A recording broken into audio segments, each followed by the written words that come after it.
I mean, as a chef, every time you're at an event, make sure you're taking pictures and doing a 1-minute video of whatever you're doing. Build your brand and start using that, repurposing that for marketing and for sales, because you are a personal brand. You are absolutely. Start a blog, start a YouTube page, start an Instagram page. Make sure that on Facebook. And then all of a sudden, you've got all those recipes. Start putting those recipes together and start creating ebooks from them. You'd be amazed what you can do from that. Then you're saying to yourself, well, I have multiple streams of revenue. I'm going out there. I've got a little cookbook going on. I'm making some money on Instagram. I've got my weekly gigs. I've got a little blog going on. The sky is the limit, but you need to actually start by building the brand. And every single one of us listening to this, we are all unique brands on this planet. This episode is brought to you by FultonFishMarket.com, the most trusted name in seafood. FultonFishMarket.com is the e-commerce provider for New York's iconic Fulton Fish Market, the largest seafood market in the Western Hemisphere, trusted by top chefs for over 200 years. Fulton Fish Market provides a range of world-class seafood options. FultonFishMarket.com can help you serve a wide range of customers, whether you serve high-profile individuals or just strive for culinary excellence. They deliver directly to your doorstep in all 48 contiguous states, providing a comprehensive selection of the finest seafood, from wild fish to caviar and shellfish. When it comes to seafood, FultonFishMarket.com is our go-to destination and the name we trust. Let's celebrate those who support us and dive into this episode of the Private Chef podcast with a taste of excellence and freshness. Visit www.fultonfishmarket.com to get 15% off your first order. Use code PrivateChef at checkout. Welcome to the Private Chef podcast, serving the 1%. I'm your host, Hannes Henche, and on our show we speak to the best chefs, how they honed in on their skills to excel in the industry, and what it takes to work as a private chef for some of the most exclusive clients in the world. Welcome back to a new interesting episode. I'm your host, Hannes Henche. Today's guest is none other than Gino Barbaro, affectionately known as the Pizza Guy from his day as the owner of beloved Italian restaurant New York, Gino's Trattoria. But Gino's journey didn't stop there. In 2009, he crossed paths with Jake, and their partnership led them to dive into real estate. Fast forward to 2013, they sealed the deal on their first real estate investment and eventually had made the bold move to leave the restaurant behind and embrace a full-time role as a multifamily real estate investor. So I'm really looking forward to this conversation because I have a fellow chef here who has made the transition from the kitchen into real estate rather successfully. You now have your own students that you also teach how to acquire real estate, how to make sense of deals. So welcome so much to the show, Gino. And just thank you so much for making the time. Thanks, Hannes, for having me on. I appreciate it. So where did the shift mentally come from? From the initial chef mindset, wearing the head of a restaurant owner, being actually in the kitchen, to, okay, here's a completely different business, asset class, has something to do with investing. Where did that money mindset start? I was fortunate to have two great parents. Both of my parents are Italian. They're both Italian immigrants. So I always had that entrepreneurial / saving / maybe scarcity mindset. So when I opened the restaurant in 1994, years ago, it was up in Putnam County. I had been working with my dad since 7 years old in the kitchen with him. I went to college. They all wanted me to get a job, go to college, that nonsense. And I worked in reinsurance accounting for a year. And I dreaded it. I was not the cubicle person. So I said, Dad, you've got your restaurant. Let's go open one up, me and Mom. And when you retire from yours, we all work together. And that's what we did. And it was awesome. The early 90s, late 90s, food preferences were different. It wasn't just this takeout, people really cared. I don't want to say they cared about the quality. It was just different. You didn't have Uber. You'd actually have to come into the restaurant, sit down, enjoy a meal, have customer service. It was different, and it was great up until about 2005 and 2006 when the economy started shifting. You get into the Great Recession. My father passes away in 2007, and I'm thinking to myself, am I living his dream or am I living my dream? And I loved the restaurant. I loved what it signified. I loved that I was able to have a great job there. But I felt like I was on the hamster wheel every week making money. then having to start over again, feeling accomplished. I just did a daily rush. I just served 300 meals that day. Awesome. I got to start all over again tomorrow. Yeah. But I was fortunate that my parents owned a couple of rental properties. And when it was snowing up in New York and I didn't get paid that week, guess what? Mom was collecting the rents.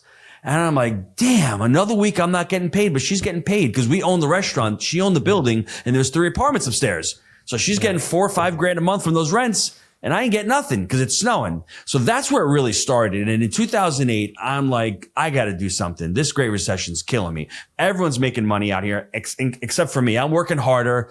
And I felt as if, Hannes, I was hiding in the kitchen. That's what chefs do. We like to hide in the kitchen. We don't like to get out front. I felt as if I was hiding from myself. And when I met Jake, I'm like, Jake, we need to start creating wealth. We need to start doing something else. I've done a couple of bad deals in real estate. Let's focus on this multifamily thing. I went out, got mentorship. I got coaching. I got training, and we just started buying deals together, Jake and myself, back in 2011. And 10 years later, we own over 1,800 apartment units. We're doing really well in the business. We teach it as well with the Jake and Gino education. But for me, the one thing that the restaurant business and that whole industry allowed me to do is to work really hard. It is a hard, thankless job sometimes. There's a lot of struggle. There's a lot of 10-hour days that you're on your feet. There's a lot of weekends. There's a lot of holidays. And that is what pushed me to look for something different, because I knew that if I kept doing this, I'd be this 7-year-old who would be dying in the kitchen. And in one way, I didn't mind it because I really enjoyed it. But in another way, it didn't feel as if I had hope or I had a future that I was building. So I was torn. And when I got to be 38 years old, back then, I had 4 kids. I've got 6 kids now. I wasn't making enough money in my restaurant job to be able to have the lifestyle that I wanted and to be able to provide for my kids. Yeah, I can relate to a lot of these different emotions, especially when you're like, you want to die in the kitchen in some way, but you want to do it on your terms, and you don't want to die in the kitchen because you have to pay a mortgage to the bank or the IRS is knocking at the door. You want to do it out of the passion for service. Yes. And what you said in the beginning, when you were still serving customers, but you might want to do that on your terms without being financially bottlenecked. Yes, the word is autonomy. I think everyone who wants to have some type of happiness, read The Psychology of Money by Morgan Housel. I've been espousing the book for the last 6 months. It's all about your relationship with money, right? If you're worthy and you have self-esteem and you have self-love, then you don't care what people are paying you because you know your self-worth. I didn't have that. I didn't understand my worth at the restaurant. I didn't understand the word autonomy. What I tried to do through becoming financially free was I thought if I made more money, I'd be happier. No, the real key to financial freedom is the autonomy that it allows you. That if I don't want to get on a podcast today, I don't have to. That if I don't want to go to work today, I don't have to. I don't have to die in the kitchen. I can do something different. I can still go work in the kitchen. I can write a cookbook. I can mentor other people. I can still be in that thing, but it's my autonomy. It's the choices that I can make, the optionality that I have with my other investments that allows, and I think that delivers us that happiness that we're all desiring. Does that make sense? Yeah, absolutely. Freedom, autonomy, that really rings true for me. And it's why I initially started investing in businesses, because I wanted to have that autonomy, to not show up on other people's terms. And a lot of chefs in the private industry, we have to do exactly that. We might have high 6-figure incomes, but we to 100% have to show up on our clients' terms. So what was that like for you to finally smell autonomy, smell freedom? When the first couple checks came in, real estate turned a profit for you, and you saw, like, I remember the first checks that rolled in from my real estate properties, and I was like, 1, this works. 2, I can scale this. And 3, this is where freedom rings. For me, it was a little bit different because I had some success early on. Then I had a bunch of failures. And that first success that I had with Jake back in 2013, we bought a 25-unit property together. And I remember when we bought it, we still own that deal today. It's still generating significant cash flow today. I remember getting that first deal, and I'm like, we figured something out here. We've got something down here in Knoxville, Tennessee. And I want everyone to think of this to me, this is what investing comes down to for me. We're taught in society to save to save for a rainy event, to save for an event. Your kids are going to college. Your kids, you're graduating, you're going to college, whatever. You're going on a vacation. You're retiring. We have to save for that. My mind shift completely changed in that first deal when I decided to save to buy an asset and I allow that asset to pay for the event. What do I mean by that? I put my money, instead of putting it into a 401k or a 529, I put it into a 25 unit deal. Now that 25 unit deal every month produces cash flow. Every month I get the cash flow and I pay off the event, my kids' college. I've put 2 kids through college on that very first deal. And I still own the deal. The deal is still appreciating. I have tax benefits. It's still producing cash flow. If I had that money into a savings vehicle, that money would have been gone. I'd have nothing left. That's why when I saw the power of investing in these kinds of assets where I'm saving money to buy that asset that will pay for the event, everything changed. And from that first deal, then there's the second deal, then there's the third deal. We're probably up to deal number 20. So every single deal I look at as the ability to be able to build a small little business from every single one of these assets. And the money that I make from there, I save it to buy the next asset. Yes. And that's the power of compounding. But again, it's something that doesn't come natural to the human mind. Like actually a compounding, if you look at it on a chart, it's nothing that comes natural to us.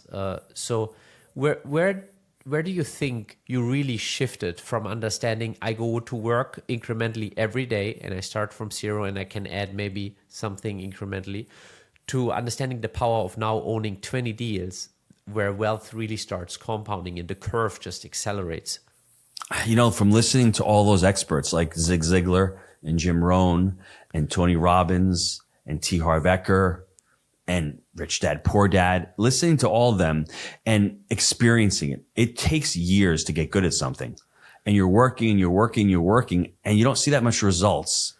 And then suddenly one day something happens and you get a little incrementally better. And then maybe a couple weeks better, a little incrementally better. And that's what happened with Jake and myself. It took us 18 months to find that first deal. Now, 18 months is an eternity when you're living and working in the kitchen and you're trying to buy a deal and you don't know what's going on. We didn't have the framework, buy right, manage right, finance right. That's our process that we created. We didn't have that. But what's amazing is 3 months after that first deal, we got our second deal. And 6 months after the second deal, we got the third deal. Overnight success. No, it wasn't overnight success because before I met Jake, I was mentoring it all. So it took probably myself between 2.5 and 3 years to find that first deal with Jake. But I knew that I had a strong enough why. I knew that I was able to do it. And I knew that patience, persistence is what gets things done. We don't have what people say. We don't have a discipline problem. We have a commitment problem. And when we don't commit to something for the long term, back in 2008, I knew that I had a responsibility problem. I was blaming everybody else. I was blaming the economy. I was blaming the Bushes. I was blaming the Obamas. But at the end of the day, I'm the one that I should be blaming myself. I am where I am, stuck in the kitchen, because it's of all of my actions that I've taken. Once I understood that, to become responsible and to learn how the economy actually works and to learn how to actually create wealth. Success leaves clues. If you want to become wealthy, follow somebody who's created wealth. Don't listen to CNBC, even stock traders. They don't create wealth. They're just propaganda machines. They're just marketing machines. Go out and find people who have actually created businesses. Go out to listen to entrepreneurs who are actually doing it every day. They're all out there. Read their books. Start listening to them. And from there, that's how I think my mind shifted. I said that they can do it. I can do it. What do I need to do? Then it's putting in the hard work. And, working in a restaurant, there's a lot of hard work and you can't make excuses. So for me, I already had that instilled in me from a young age. It's work hard, but then you have to work smart. Yeah. If you're working really, really hard, but not working smart, but if you're trying to work smart without working hard, it doesn't work. And one last thing I'll say about this is, if you're working hard for your money, is your money working hard for you? That's what you have to say as you're listening to this. And if your money's not working hard for you, then you've got some work to do, because that's where I was back in 2013. I had one stream of revenue. That's it. Actually, two. I'm sorry. I had a 4-unit apartment complex with my brother. It was a 4-plex. And I had the restaurant. 2 streams. Not that it's good or bad. It is what it is. Now I've got probably 25 different streams of revenue. What did I learn? I learned that I had to put in the hard work and understand how to create wealth. So for those of you out there, if the pizza guy can do it and Jake's the drug rep, if we could figure it out, I think anybody can figure it out. This is, I think anybody can. It's simple, but it's not easy. And it Very takes good. Yes. the commitment, as you said, and you have to be consistent over multiple years and you have to apply yourself. And I think that's something where chefs really don't have shortage. Like, as you said, we're already used to working hard. We've already put in the hours to hone our craft, to work in the establishments we worked in. But sometimes you have to put us on the right rails. And I see that more and more. There's chefs in a similar age like yourself, where you start to have a family back then and you realize, wait, this is not getting me somewhere else. And that's when your why, when your commitment falls in place too, as you said. And it was funny. We can make excuses, Hannes. That's the excuse. Well, I've got kids. I'm in New York. I'm working in this industry. Yes. Well, it might be, but it's an excuse ultimately but what you're saying is chefs have the right mindset. They have the right skill set. I mean, you have to be detail oriented. You have to be a hard worker. You have to be willing to work with others. You have to be creative. I mean, these are all the things that an entrepreneur has that an investor needs. It's just not as you're speaking. I'm like, wow, because I wrote a cookbook. I was creating physical products. I was doing online products. I was doing all of this as a chef. It was just that I couldn't expand. I didn't know how. Then I just saw this vehicle of real estate, of multifamily. And multifamily, when it comes down to it, really is an entrepreneurial venture. You think you're going out there and buying these buildings. What you're doing is you're buying businesses, and you need the scalability of those businesses. If you can understand that, and I didn't, because I had one restaurant for over 20 years. And how do you explain me having 1,500 apartment units within 5 years with Jake? It really comes down to the mindset of understanding that is a business, understand how to implement systems and scale and, use it as an investment. But that really is a business, and understanding the scalability and the systems you need to implement to grow that business. So which of those parts you would say translate one-to-one? Something that you've done for your own restaurant where you're like, maybe marketing, branding, in the same way you have to build relationships. Maybe which of those parts translate directly to what you've done in the real estate world? Wow. There are so many parts. You say it's sales and marketing.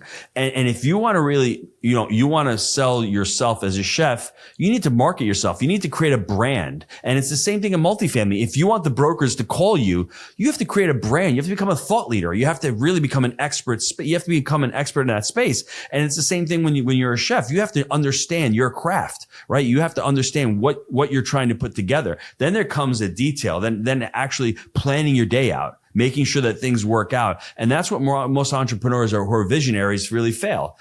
To me, it seems as if people who are chefs or anything, they're integrators. They are visionaries, but they're integrators because they need to get the job done. And there's a lot of steps, a lot of work. There's a processes. So you're taking those systems and processes and you have it built out for that industry. All you need to do is learn what they are in multifamily or in real estate or in stock trading, whatever that is, and implement them and build them out there. And then ultimately, I keep saying the hard work. There's going to be hard work involved. You might as well, if you're working hard as being a chef, are you building yourself? Are you building your worth? Are you building a personal brand for yourself to market yourself and to be able to monetize on the internet, for instance, on social media, for instance?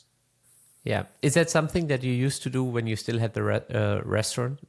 Building out a social media presence or having digital products, as you mentioned? Sorry for the interruption, but we gotta share the news with you. Nothing Fishy from FultonFishMarket.com. They're delivering world-class seafood from New York City's legendary Fulton Fish Market straight to your door. Their fishmongers have helped countless chefs get what they need when they need it for over 200 years. Trusting FultonFishMarket.com means their experts work tirelessly to make your day run smoothly. Let your cooking skills shine and elevate your dishes with amazing seafood from FultonFishMarket.com. It's interesting. When I was making that transition, I had started a company called Gino's Family with my kids and my wife. I've got 6 children. And what I saw the genesis was I wanted to really get families around the dinner table. So I was shooting videos in my garden. I was gardening. I'm Italian. We all grow tomatoes and eggplants and peppers, and I would grow them in the garden. I would pick them and I'd bring them into the kitchen and I'd cook them with the kids. That was my big why. That's why I really liked the restaurant. More than the chef or the title, I like to be able to feed people. I like to be creative. I liked food. We were just in Italy last month. Just being around the dinner table with the family is something special and unique. And I want other families to experience it. Then we wrote a cookbook on that.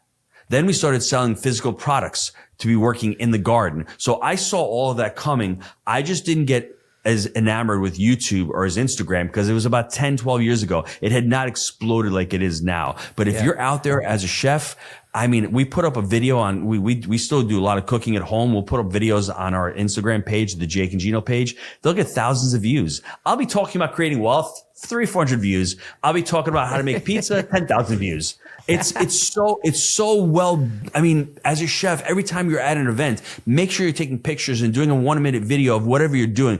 Build your brand and start using that, repurposing that for marketing and for sales, because you are a personal brand. You are absolutely. Start a blog, start a YouTube page, start an Instagram page. Make sure you're on Facebook. And then all of a sudden, you've got all those recipes. Start putting those recipes together and start creating ebooks from them. You'd be amazed what you can do from that. Then you're saying to yourself, well, I have multiple streams of revenue. I'm going out there. I've got a little cookbook going on. I'm making some money on Instagram. I've got my weekly gigs. I've got a little blog going on. The sky is the limit, but you need to actually start by building the brand. And every single one of us listening to this, we are all unique brands on this planet.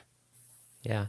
You know, as you were saying that, I was just thinking of one of my last guests. He's a mushroom forager, and he started a blog out of his own passion. Just like it was more for him to journal than it was to share it with the general public. He now has thousands of visitors every single day on his website, lots of traffic. He has a YouTube channel. And it's just amazing to see how what started as a hobby and a journal for himself is now serving his lifestyle. He is actually financially viable, just doing what he loves to do, you know, going foraging in the forest and sharing that with the general public. He's published some books, and it's just beautiful to see. But it also, it took him a lot of work. Like it took him nearly a decade to get to that point, but it's a beautiful journey, and see that commitment play out paired with passion. That's awesome. So for somebody that is a little bit intimidated by everything you just said, because it's a lot to take in for somebody who maybe just has a paycheck rolling in from their principal or their restaurant. Where should they turn their attention to nurture their money mindset? Making money and creating wealth. I've got good news and bad news. The bad news is that it's going to take commitment and it's going to take time. The good news is that anybody can do it. And this is what we're going to start out with. We're going to start out with $1 right here. I've got $1 here. This is what Jake and I call a baby money soldier. Every single dollar that comes into your life will dictate how you create wealth. Some of us get this dollar and we eat it all up and it's gone. Some of us get this dollar, we save it, middle class, and we save for retirement. Some of us get this dollar and we just decide to deploy it. That's the difference between the poor mindset, which totally gets rid of it and just eats it away, the middle class mindset, which saves it for a rainy day, and the wealthy mindset. Now, I've got the dollar ripped up here. Now, your baby money soldiers, some of it may go to an operating expense. You need operating expenses, right? Lifestyle, you have your rent, you have your car payments. This can be dictated by how much you're spending. You need to know how much you're spending. Then there are those, the poor mindset, that like the luxuries, the cars, the vacations, the jewelry, what do they say, the glam, the bling, whatever you say.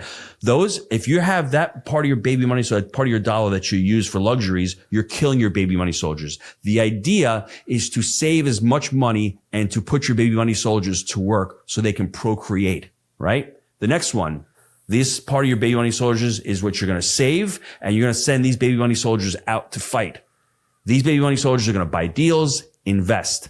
Their idea is to take that property over, and in multifamily, like you can procreate by either selling it, getting more baby money soldiers, or refinancing it, pulling the baby money soldiers out and redeploying it, right?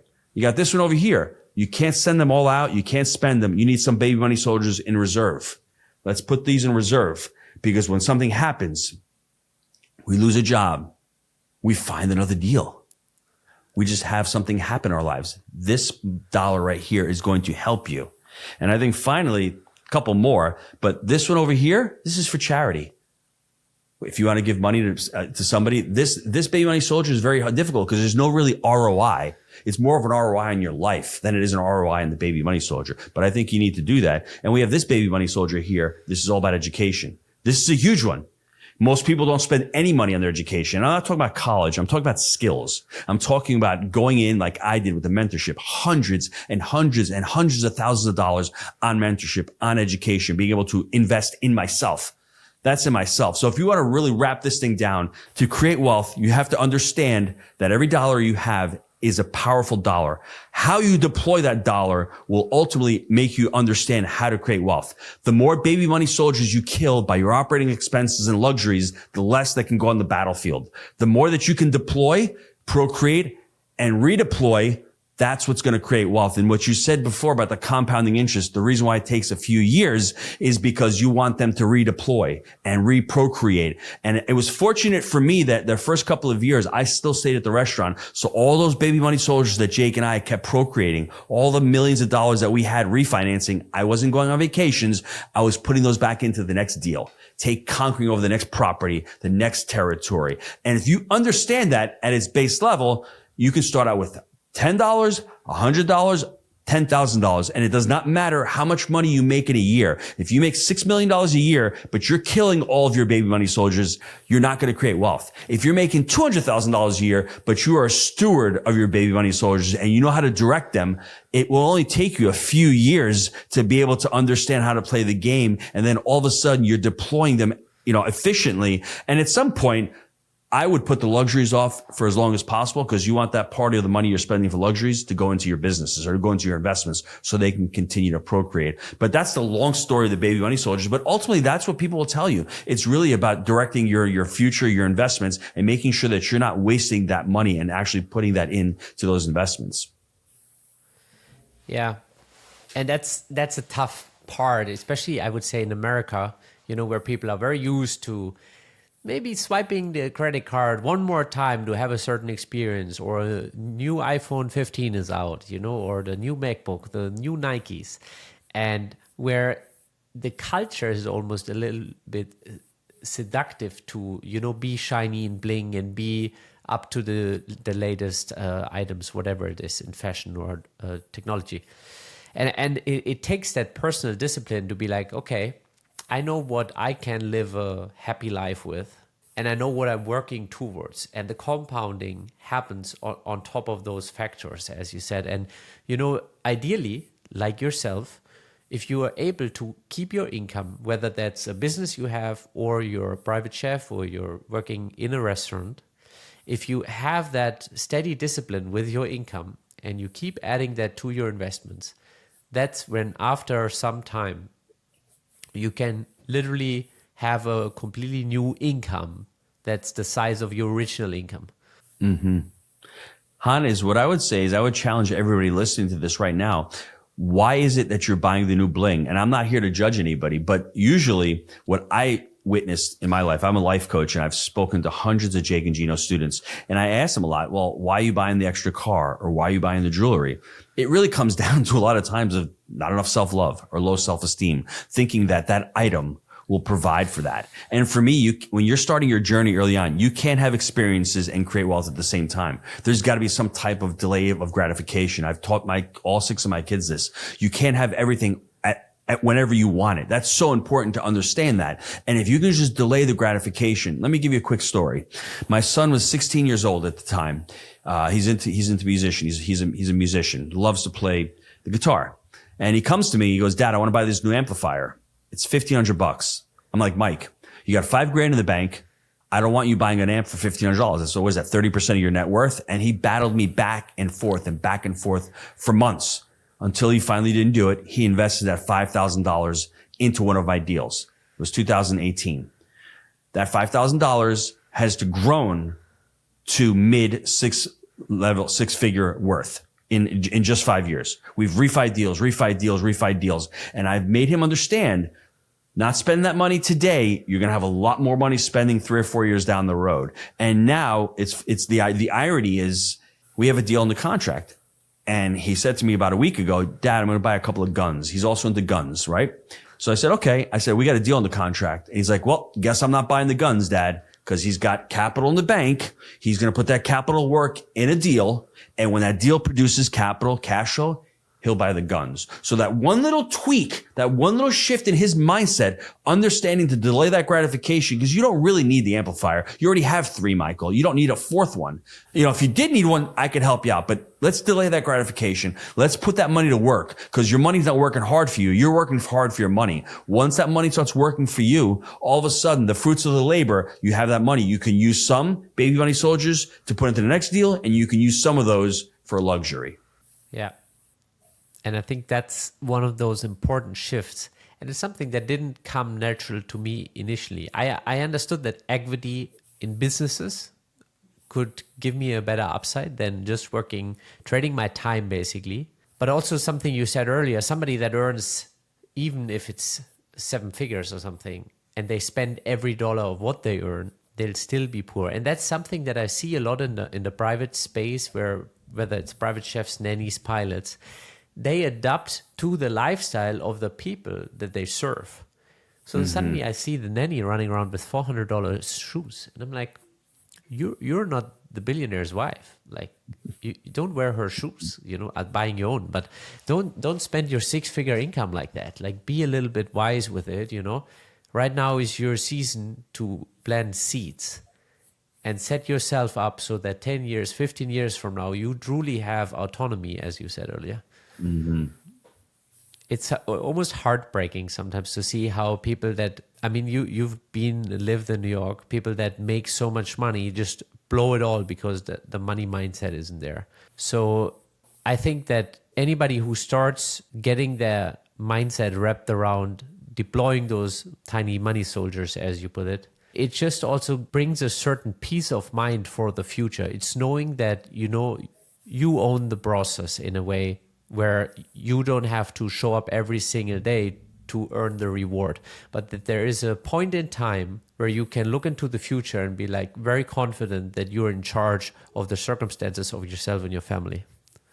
The irony is that when you do own the process and you are financially free, it's so much easier to show up, and it's so much more fun to show up because you can do what you want. That's the irony that most people struggle with. They look at rich people and go, oh, they're rich because they're happy and they have a lot of money. It has nothing to do with money. Money is the result. When you're really good at something, you just make more of it. That's the reality. And I think people need to understand that you start small.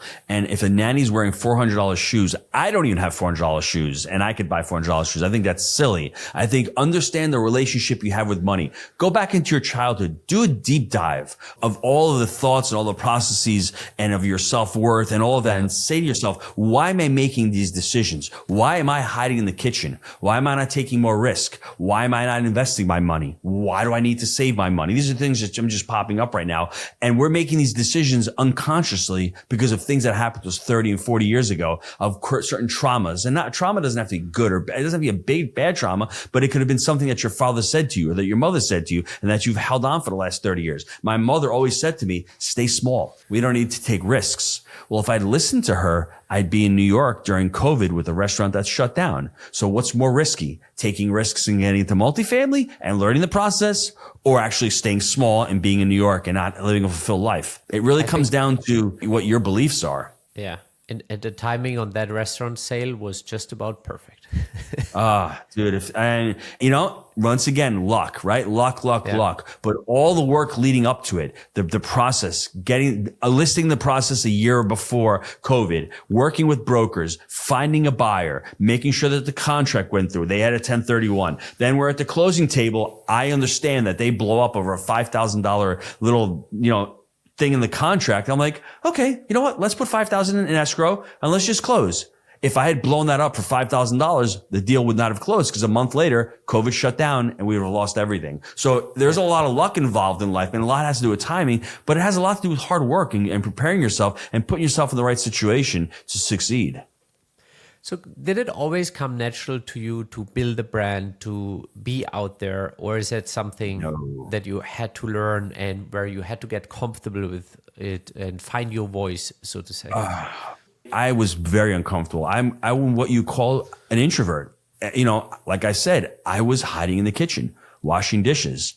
I didn't want to be out in the front. And it's one of those things that where you get comfortable, and then you say to yourself, well, is this what God created me for? I mean, do I want to be stuck back here? I am not an unintelligent person. I have certain skills. It's upon me. I'm actually committing, in my views, I was committing a sin because I wasn't living up to my potential. I was letting my family down. And once I put the onus on myself, well, how do I get better? Getting better is learning the process. Then all of a sudden, Jake and I started a podcast 7 years ago. We wrote a book, got out of my comfort zone there. Awkwardness is an indication of learning. I've been awkward for the last 12 to 15 years of my life. Every day I'm doing something different and I'm feeling awkward. But if I'm not, then I'm understanding that I'm not learning something. And if that's how it is. If you're used to doing something, you're comfortable every day, you're not growing. You're either growing or you're regressing. I felt as if I was regressing around 2008 and 2009 because there was nothing that was exciting me. I wasn't learning anything. I was stuck. So for you to be listening to this and saying, well, I can't do that. I'm an introvert. I promise you, there's no one that was more introverted than me. I like to be by myself. I like to be in the back of the crowd. And now Jake's got me on stage singing opera in front of 700 people. We're going in front of audiences of 1,000 plus. It's something that you grow into. But just turn the camera on. Do something that's natural. You already know how to cook. Start recording yourself by just talking on cooking. And then just Google public speaking. And then go to a public speaking event and see how the public speakers do it. And then from there, maybe join Toastmasters. And then maybe get a speaking coach. And maybe a communication coach. And then from there, the sky's the limit. But you just need to start. Stop making excuses. You can't create wealth and create excuses. It's either one or the other. Yeah. Yeah. Definitely. You know what really helped me to get on stage? And I would sign the introvert just as much as you do. Like I was not meant originally to just be out there, but when I noticed that I can share something that I learned, something that genuinely helped me change my life circumstances, and I take that lesson and I know that I can communicate this to someone who gives me an open ear and there's a willingness to listen. And I can touch them, help them, teach them something that will in turn change their life. In those moments, I have no issue speaking in public. Like when it comes from that place of, here's something that I genuinely learned, and I know that if I reach the right person, it will help them. And that's so what you're doing.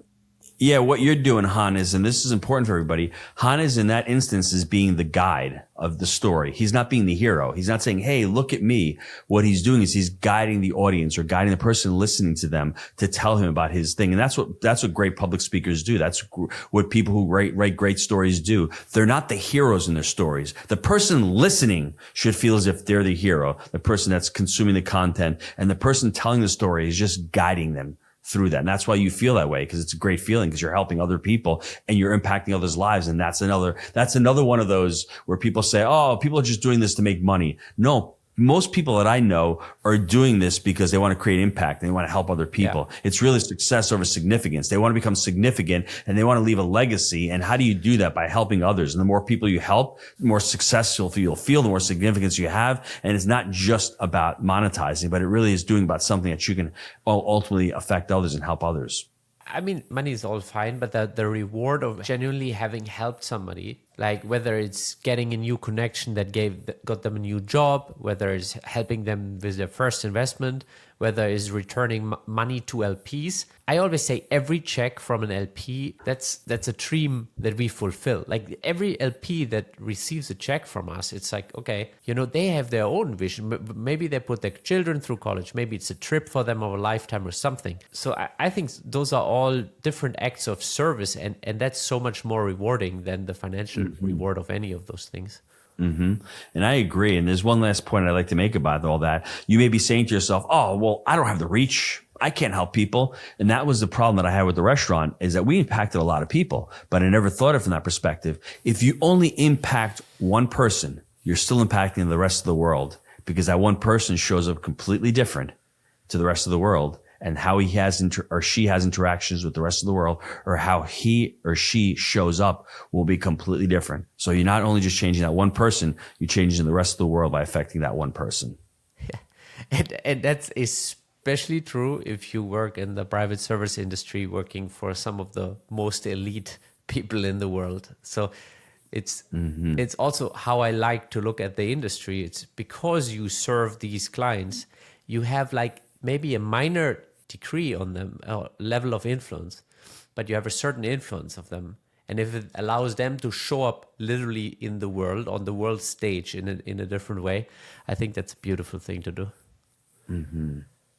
Well, Gino, where can people connect with you and Jake? Where can they find out more about your mastermind, your books? I know you have a lot of content, but I want to make sure that you point them to your preferred site and YouTube channel. As Jake likes to say, the hub is jakeandgino.com. Just go to the website, jakeandgino.com. We have a podcast with my wife as well. So if you're a family out there trying to build relationships, trying to build deeper connections, I like that. I like the show a lot because it's like my therapy for the week with my wife. I love doing podcasts with her. It's not about business, although it's really interesting how the family and how the business intersect. They're very similar. You want to run a really good family. You want to run a really good business. There's so many similar skill sets that are involved in that. Then we have the Movers and Shakers show with our students closing deals. We have a how-to every week. We have the Jake and Gino show every week. So just go to jakeandgino.com and you'll find everything there. I like that. And one of my favorite questions that I like to wrap up with is, what do you consider a life well lived?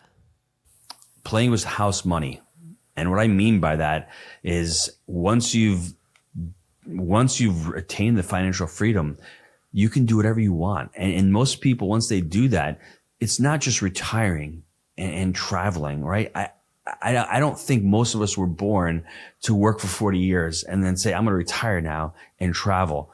I'd rather see somebody work till they're 30, 45, 50, whatever that looks like, then retire and continue to create impact in other people's lives, continue to put work and effort into it, but also enjoy the fruits of their labor. I don't think one has to be mutually exclusive of another. You can create a business that focuses on your lifestyle. That's what your mushroom forager did. I think he's living a life well lived because he's doing something that he truly loves. He's helping others. He's educating others, but he's also doing something that he loves, and he's not really doing it for money anymore. He's doing it more for the pure joy and for the impact.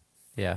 Which I think is, again, so much more like the money part eventually just doesn't pay the dividend that people think it does when they don't have it. And, yes. And I think the real sense comes from serving family. Once you can serve more people than your family, you start kind of going wider. And at that stage, it's just a question of like, okay, how much of resources can I share with how many more people? Like how many more lives can one impact? I agree. Well, Gino, thank you so much for making the time. It was amazing to speak to a fellow New York City chef. You know, New York City has been quite a ride for me and probably yourself too. So it's a special place for a chef in this world. Thank you so much for making the time and sharing your money mindset and what it means to transition into real estate. Thanks, Hannes. I appreciate it. We'd like to thank our sponsor, FultonFishMarket.com, the best seafood in the nation, trusted by the best chefs in the world. Aside from offering premium seafood, they also make life easier for you by delivering all these outstanding products right to your doorstep. Visit the official website, www.fultonfishmarket.com, and explore the incredible selection of seafood and let your clients experience quality that has captivated palates for generations. Use code PRIVATECHEF at checkout to get 15% of your first order. When it comes to seafood, FultonFishMarket.com is the name we trust. Thank you for joining us at the Private Chef podcast. If you know any highly skilled chefs that want to take their life to the next level, make sure to share this podcast with them. And if you enjoyed this episode, click subscribe and check out our upcoming episodes. Thank you for listening.